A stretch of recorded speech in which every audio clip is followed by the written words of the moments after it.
kalbės Lietuvos Respublikos Seimo pirmininkas Saulius Skvernelis. Sutikite.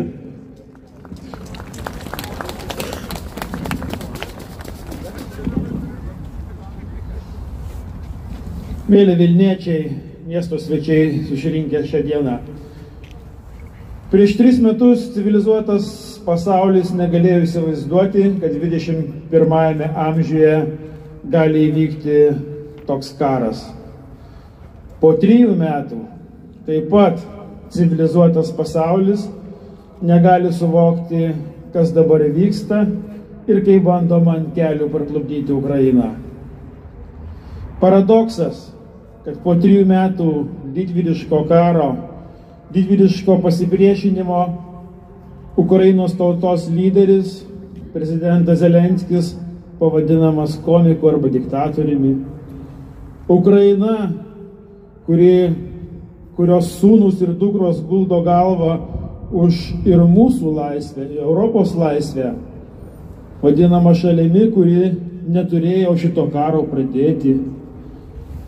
Ar galėjom pagalvoti, kad tarptautinėje teisėje pripažintas terminas sutartis yra keičiama terminu sandoris.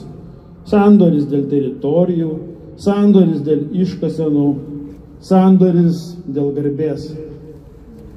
Ką mes galim padaryti, būdama maža tauta? Mes tikrai galim pastebėti, kad ypač šiais laikais, šiuo momentu, ar tauta yra didi, ar didelė yra esminis skirtumas.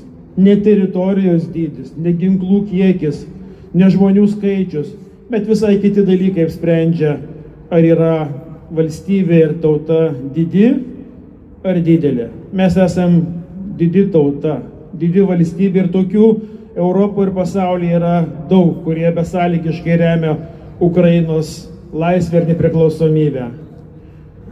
Šiandien visi turime suvokti, kad taika Ukrainoje gali būti tik tai ukrainiečių sąlygomis pasiekta. Ir tam nedaug ko reikia.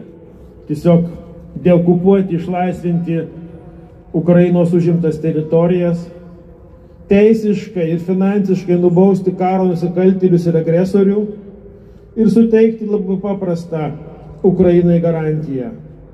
De facto pripažinti tai, kas yra de facto de jure.